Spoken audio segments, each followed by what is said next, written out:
আমি তো বলি আমার জাতি যদি কিচ্ছু না করতো, সারাদিন পরে ঘুমানোর সময় যদি হাত দুইটা উঠায় আর চোখের একটু পানি ছেড়া বলতো, মালিক এত বড় সংসার, এত যাই ঝামেলা সব সামনে নিয়ে সারা দিন তোর কাছে আসতে পারি নাই, এখন ঘুমাইতে চললাম, সকালে যদি উঠাস তাইলে উঠবো, নাইলে চির নিদ্রা হয়ে যাবে। কেননা ঘুম তো মৃত্যুই, ঘুম তো মারা যাওয়াই, নাইলে ঘুমের থেকে ওঠার দোয়া এটা কেন হবে? আলহামদুলিল্লাহিল্লাযী আহইয়ানা বাদা মা আমাতানা ওয়া ইলাইহিন নুশুর। ঘুম যদি মৃত্যু মরা না হইতো, মৃত্যু বরণ করা না হইতো, তাহলে এই দোয়া ঘুমের থেকে উঠার হতো তো হইতো কেন? অন্য দোয়া হইতো, আরো তো কত দোয়া হইতে পারতো।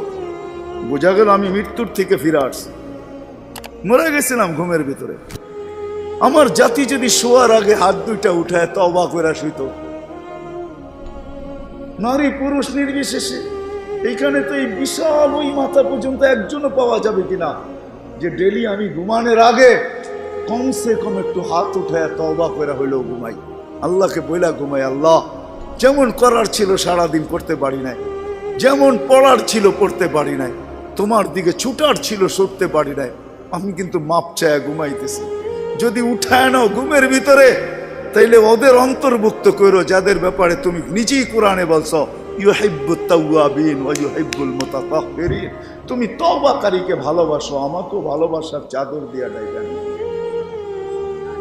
আমার জাতি যদি ঘুমানোর সময় একটু তওবা করে ঘুমাইতো, একজনও তো হাত উঠাইতে পারবে না যে আমি ঘুমানোর সময় ডেলি তওবা করে ঘুমাই, তওবায় আমি অভ্যস্ত। যুবক আসো, ভাবো, সবার পায়ে হাত রাখা বলতেছি, যে যে স্থানে আছি, যার যতটুকু পজিশন দুনিয়াতে, রিক্সা চালাও, তুমিও ভাবো যে এই ছোট জীবনটা কেন দিলেন? বাবা উচিত কেন দিলেন? ওই জান্নাত পাওয়ার জন্য দিলেন। বলে আপনি কি করে বলেন? এই জন্যই বলি, কেন আমাদের যাত্রা জান্নাত থেকে, আমরা জান্নাতে যাব। আদম আলাইহিস সালাম জান্নাত থেকে যাত্রা শুরু করছেন, আবার উনি ফিরা জান্নাতেই যাবেন। আমাদেরকে যদি আল্লাহ জান্নাত না দিবে, তাহলে মুসলমানের ঘরে আমার অস্তিত্ব দিল তো দিল কেন? আমি তো ডিমান্ড নোটও ভরি নাই, আমি তো আল্লাহর কাছে চাইও নাই, আমি তো আল্লাহর কাছে অনুরোধও করি নাই। আল্লাহ সদ ইচ্ছায় আমাকে মুসলমানের ঘরে পাঠাইছেন। দুনিয়াতে পা রাখতে দেরি, আজান একামতের ধ্বনি আমার কানে আসতে দেরি হয় নাই। কিন্তু সব সত্য, কিন্তু এটাও সত্য আমি সবকিছু পাওয়ার পরে হারায় গেলাম, আল্লাহকে ভুলে গেলাম। এই জন্যই কোরআন আমাদের কানে ধ্বনি দেয়, কুতিলাল ইনসানু মা আকফারা। ও মানুষ, তুই অকৃতজ্ঞ হইলি তো হইলি কি করে? উচিত তো ছিল ফল আসলে গাছ আরো ঝুঁকবে, ফল আসলে আরো ঝুঁকবে। উচিত তো ছিল শিক্ষিত মানুষগুলা শিক্ষিত হইয়া 24 ঘন্টা আল্লাহর কুদরতি পায়ে পড়া থাকবে। উচিত তো ছিল ধনী ধন পাওয়ার পরে আল্লাহর কাছে কাছে থাকবে। উচিত তো ছিল যুবক যৌবন পাওয়ার পরে আল্লাহর কুদরতি পায়ে যায় মাথা ঠেকায় দিবে, মালিক তুই আমাকে যৌবন দিছিস, দূরে যাই তো যাই কি করা, যৌবন তো তোরই দেওয়া। 24 ঘন্টা আমাদের উপরে রহমতের বৃষ্টি বর্ষিত হইতে থাকে। তারপরও আমাদের সমাজের মানুষগুলা একটু ভাবে না, একটু চিন্তা করে না এই ছোট জীবনটা কেন দিল। আসলাম আর যাব। উর্দুতে বলে খানা কামানা খানা সোনা সুবা পাখানা। এটার জন্য তো দুনিয়ায় দেন নাই, জীবনটা দেন নাই যে কামাবো, খাবো, ঘুমাবো, আর সকালে খালি করব, আবার কামানোর জন্য ছুটবো। মা বোনরা হয়তো একটা আটটা বেশি করে, পকানা সাজনা সাজানা, খানা খিলানা, সোনা, আর পরেরটা তো সবারই সমান। এতটুক হয়তো মা বোনদের দুই একটা বেশি, চার চারা তো পুরুষের সমানই। এই জন্য জীবনটা না। আসেন ভাবুন, কোন দিন এটা ফুরায় যাবে কেউ জানবে না। মৌত কারো কাছে মিস কল দিয়ে আসে না। দুনিয়ার কোনো ব্যক্তিত্ব নাই, একজন ব্যক্তিত্ব ছিলেন, মৃত্যু যার কাছে বইলা আসতে হয়েছে। আল্লাহ নিজে বলছেন মালাকুল মৌতকে, বন্ধুর কাছে যাবে, অনুমতি দিলে ঢুকবে, নাইলে ঢুকবে না। অনুমতি নিয়ে বুকে হাত রাখবে, নাইলে রাখবে না। আমার বন্ধুর অনুমতি ছাড়া হাত রাখবে না বুকে। একজনই দুনিয়াতে ব্যক্তিত্ব ছিল যার কাছে অনুমতি নিয়ে আসছে, কারো কাছে আজ পর্যন্ত অনুমতি নিয়ে আসে না, আর আসবেও না। সত্য এটাই। এই জন্য আসেন, ওই জান্নাত, এটাই আমাদের ছোট জীবনটার উদ্দেশ্য। এই জন্যই আল্লাহ ডেলি ডাকে, 5 বেলা ডাকে, গ্যারান্টি দিয়া ডাকে, সিল লাগায় ডাকে। ইদা সালুহা সালুহা সাইরুল আমাল। 5 ওয়াক্ত নামাজ যদি এই উম্মত কমপ্লিট করে দেখাইতে পারে, তো আল্লাহ আমাদের নবীজির সাথে ওয়াদা করছেন, আমিও আপনার উম্মতের জীবনকে কমপ্লিট বলে লেখা দিব। কোনো বিষয়ে হাতেই লাগাবো না, চোখই বুলাবো না, নামাজ ঠিক তো ঠিক। মুহাম্মদুর রাসূলুল্লাহ সাল্লাল্লাহু আলাইহি ওয়াসাল্লাম এই জন্যই আসছে, এই জন্যই জীবনটা ভর চোখের পানি ঝরাইছেন, এখনো জড়াইতেছে। কিয়ামতের মাঠে আমাদেরকে নিয়ে চিৎকার দিবে, উম্মতি উম্মতি বলে চিৎকার দিবে। আসছিল যুবক, যৌবন অবস্থায় তোমাকে জান্নাত পাওয়ায় দেওয়ার জন্য, নাইলে যে হাদিস শুনাইছি এটা কোনোদিন হইতো না, কোনোদিন হইতো না। যৌবন আসতে দেরি, পাইতে দেরি, তোমাকে জান্নাতের নিচে গ্যালারি বুকিং দিতে দেরি হবে না। তোমার জন্য আরশের নিচে তোমার জন্য গ্যালারি বুকিং হবে, সুপার ডিলাক্স গ্যালারি। সাবাতু ইয়াদিল্লুহুমুল্লাহু তাহতা দিল্লি আরশি ইয়াউমা লা দিল্লা ইল্লা দিল্লু শাবুন নাশা ফি ইবাদাতিল্লাহ। ওই যুবক যে দুনিয়ার এই গান্দা জিনিসের থেকে 60-70 বছরের জন্য চোখ বন্ধ করে নিছে, কান বন্ধ করে নিছে, জবান বন্ধ করে নিয়ে দৌড় লাগাইছে, আল্লাহ বলে তোমাকে আরশের নিচের সুপার ডিলাক্স গ্যালারিতে জায়গা দিবে। কিয়ামতের দিন ওইখানে জায়গা দিবে। হ্যাঁ, ওইখানে শুধু খালি মুখে বসে থাকতে হবে না, সব থাকবে ওইখানে, সব খাইতে থাকবে, সব বুক করতে থাকবে। আমল নামা উঠতে উঠতে ডাইনাতে চলে আসবে, তোমার যাইতেও হবে না, উঠতে উঠতে ফেরেশতা নিয়ে আসবে হাতে, ডাইন হাতে। আজকে যেরকম ছক্কা মারলে তোমরা বাজার গরম করে ফেলো, মহল্লা গরম করে ফেলো, ঠিক না? আরে বোঝো তো আমার কথা, কার ছক্কা? ক্রিকেটে দেখো না মাঝে মাঝে তোমাদের পছন্দের প্লেয়ার যদি ছক্কা মারে বা টিম যদি ছক্কা মারে, তাহলে পুরো বাজার গরম করে ফেলো, ঠিক না? আমল নামা ডাইনাতে আসতে দেরি, আরশের নিচ গরম করতে দেরি করবে না। উমুকরা উ কিতাবিয়া বলে একটা চিৎকার দিবে, আরশ পর্যন্ত কাইপা উঠবে। আল্লাহ মুস্কি মুস্কি হাসবে যে দেখো কি চিৎকার দিতেছে। ডাইনাতে চলে আসবে, আম্মা মান উতিয়া কিতাবাহু বিয়ামিনি। ডাইনাতে আসতে দেরি, চিৎকার দিতে দেরি হবে না। এটা চিৎকার, খুশির চিৎকার, উমুকরা ও কিতাবিয়া। আর শুধু এটাই না, ওইখানে যে নাস্তাও খাবে। বললাম না খাওন আছে, খাওন আরশের নিচে। জান্নাতের মাছের কলিজার কাবাব আর জান্নাতের রুটি খাওয়াবে। ফেরেশতারা আয়সা বলবে আল্লাহর ওলি দুপুরের খানা জান্নাতে খাইতে হবে। এইখানে বৈশা বৈশা একজন আরেকজনের দেখায় সময় কাটাইলে চলবে না। জিজ্ঞাসা করবে কি পাকাইছে আল্লাহ দুপুরে? জাবাহা লাকুম সাওরাল জান্নাত, জান্নাতের ষাঁড় জবাব। জিজ্ঞাসা করবে কোথার থেকে আনছে? আমাদের আমিন বাজার মিরপুর থেকে। কেনা রব্বা হাফি আকনাফিল জান্নাহ, জান্নাতের কোনায় কোনায় বিচরণ হয়ে বড় হয়েছে।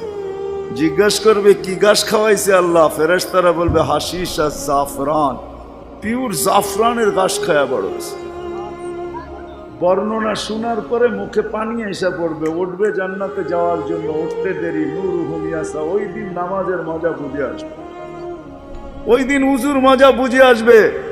যেইখানে উজুর ব্যবহার হয়েছে ওইখান থেকে নূর ফুটা বাহির হবে, যেই জায়গা নামাজে ব্যবহার হয়েছে ওখান থেকে নূর ফুটা বাহির হবে। দোজকের পাশে যাবে, দুনিয়ায় কি রংবাজ।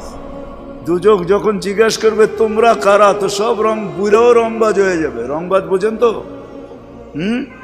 দুজকের পরিচয় দিবে, চিনো না বুঝি আমার ঘরে? হ্যাঁ চিনো না? নিজেকে পরিচয় দিবে ঘন্টা ভর, তারপরে দুজক বলবে মাপ চাই বাবা, জিজ্ঞাসা করেও বিপদে পড়ছে। তোমরা ধীর গতিতে পার হবে না, দ্রুত গতিতে পার হবে। কাইলা তাশউর, এমন না যে পদ্মা ব্রিজ নতুন দেখতে গেছো, গাড়িওয়ালা করে বলছে আস্তে আস্তে চালা, একটু দেখালোই, আবার কবে আইনা নাই, ঠিক না? ওটার ভিতরে লেখা আছে কিন্তু কত মাইল স্পিরিটে চালাইতে হবে, এর চেয়ে কম দাঁড়াইলে খবর আছে, সিসি ক্যামেরা লাগাইয়া দিছে। কিন্তু দুযোগও বলবে দীর্ঘতিতে যেও না, আগুন নিভা যাবে, তোমরা এরম দত্তিতে পার হবে যে খবরই না হয়, উঠবে আর ওই পারে যে ঠক করে লেগে যাবে।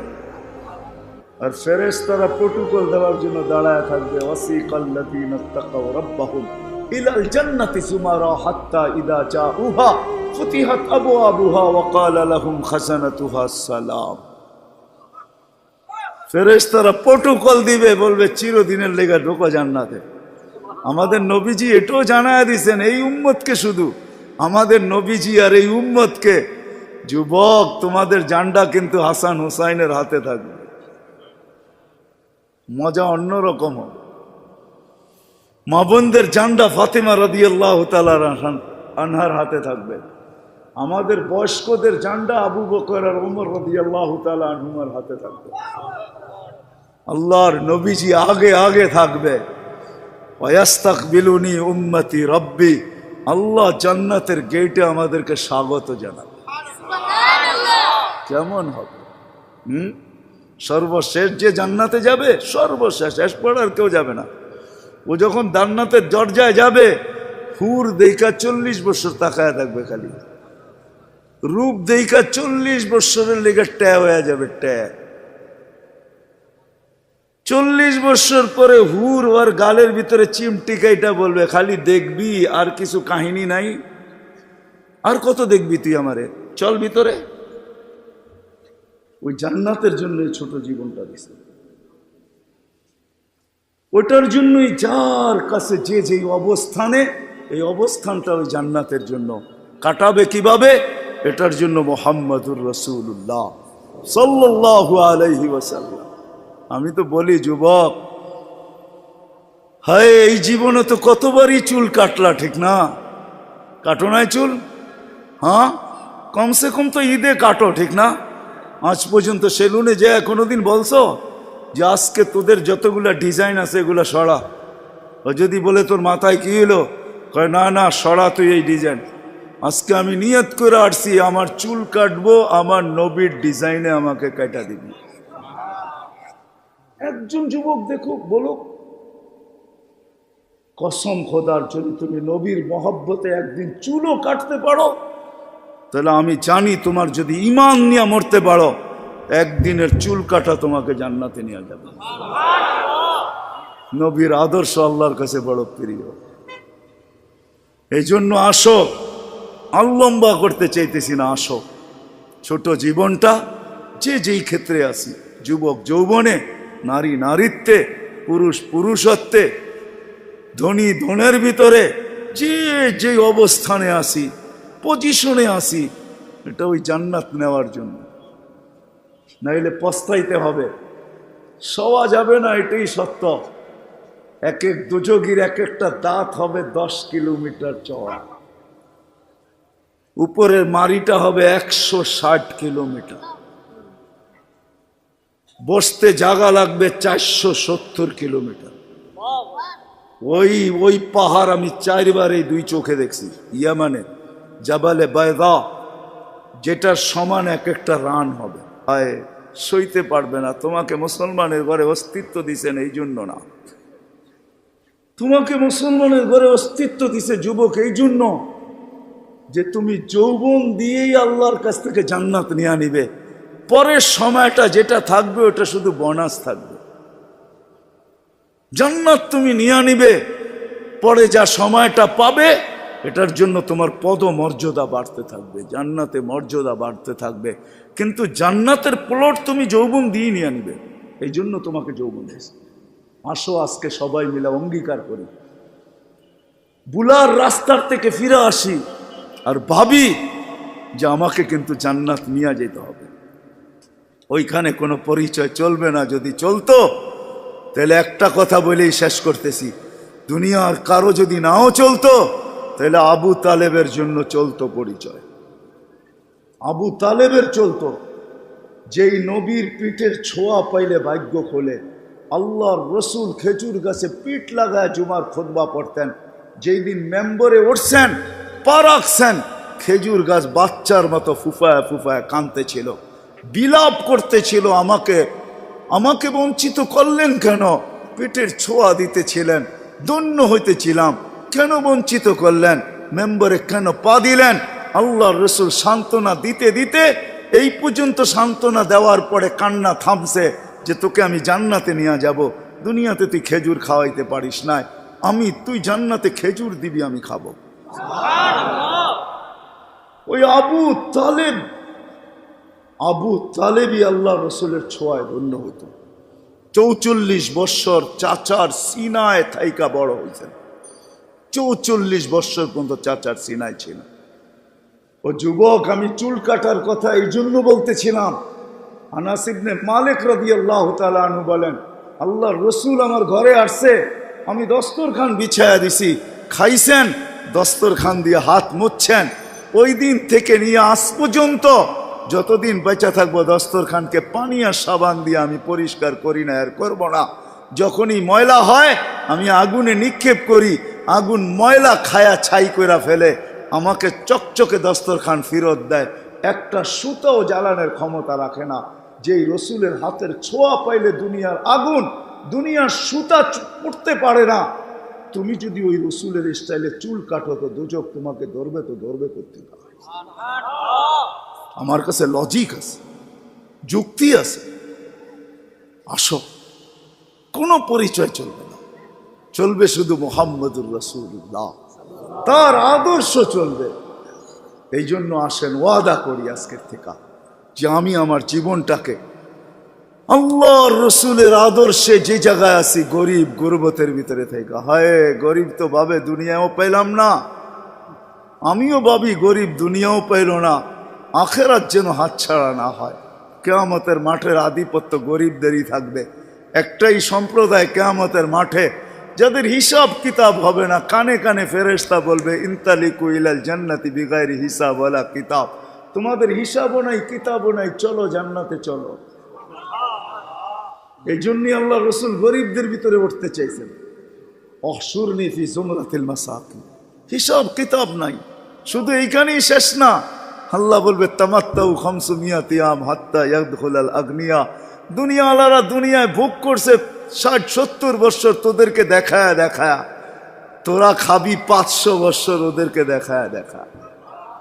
500 বৎসর পরে ধনীদেরকে যেতে দিবে, এই পাশে বসায় রাখবে, বলে বসো আর দেখো ভিতরে কি করে। গরিব বড় বড় বার্গার লইব, 2 হাতে ধরে টানবো আর খাইব। বড় বড় গ্রিল লইব, দুনিয়ার যত খানা জান্নাতের এটা লইব, আর লম্বা লম্বা টান দিব আর দেখাইব আর চোখে টিপি দিব। কি বেরিয়েছেন কেন? ঠিক না? আমি তো মাঝে মাঝে বলি, হুজুররা কি বলবে জানি না, হুরেরও যদি আয়ে বলবো পরে অনেক সময় আছে তোর লোকে দেখা করার, যা এখন 500 বছর খাওয়ার অনুমতি দিছে, দুনিয়ার 60টা মিটায় লই, 500 বছর খায়া লই, পরে দেখা করবো বাগেন থেকে। হুরের কাছেও যাবে না। আল্লাহ ওই গরিবকেও ওই ক্ষেত্র দিছেন, ধনীর জন্যও দিছেন। ধনীর জন্য যে দেন না এমন না, তাহলে ফুসাইল ইবনে ইয়াজ রহমতুল্লাহ আলাইহি বলতেন না, আমাদের সমাজের বিত্তশালীরা যদি গরিবের বাড়িতে যায় আর যা তালাশ করে কার ঘরে কি পাক হইল কি হইল না, আল্লাহর রসুল বলে তুবাল আমির আলা বাবিল ফকির, এর চেয়ে উত্তম ধনী কেউ নাই যে গরিবের দরজায় যায় খটখটায়। ফুজাইল ইবনে ইয়াজ বলে তুমি 1 লোকমা ক্ষুধার্তের মুখে উঠায় দিবা, লোকমাতুন ফি বাতনিন যায় খায়রুম মিন বিনাই জামে, একজন আল্লাহর ঘর বানায় যা না পাবে, তুমি গরিবের ক্ষুধার্তের মুখে 1 লোকমা উঠায় দিয়ে এর চেয়ে বেশি সওয়াব পাবে। আল্লাহর ঘর বানাইলে জান্নাত পাওয়া যায়, গরিবের মুখে 1 লোকমা খানা উঠায় দিয়েও জান্নাত পাওয়া যায়। হাদিসে কুদসি আছে, আল্লাহ বলে আমি ক্ষুধার্ত ছিলাম, তুমি কেন খাওয়াইলে না? তো বান্দা বলবে আপনি, সুবহান, আপনি আবার ক্ষুধার্ত? তা আল্লাহ মানুষ সামনে নিয়ে আসবে, এ ক্ষুধার্ত ছিল, তোমার কাছে হাত পাচ্ছে, তুমি ধাক্কা দিয়া বাহির করে দিছো, একে খাওয়াইলে আমাকে খাওয়ানো হতো। জিজ্ঞেস করেন হাদিস আছে না নাই? আমি কাপড়হীন ছিলাম, তুমি কেন আমাকে কাপড় পরাইলে না? ধনীকেও ধন দিছেন এই জন্য, শিক্ষিতকেও শিক্ষা দিছেন এই জন্য। আসেন, অর্জন করব তো, শিখবো তো, পাক্কা ওয়াদা? নামান সর্বশেষ ওয়াদা, আজকের থেকে নামাজ ছাড়বো না। ওয়াদা, কিন্তু ওয়াদা হইলে উঠান, নাইলে উঠান না। আজকের থেকে নামাজ কোনো মতে ছাড়বো না। আর সর্বশেষ কথা, আলেম ওলামাদের কাছ থেকে শিখ।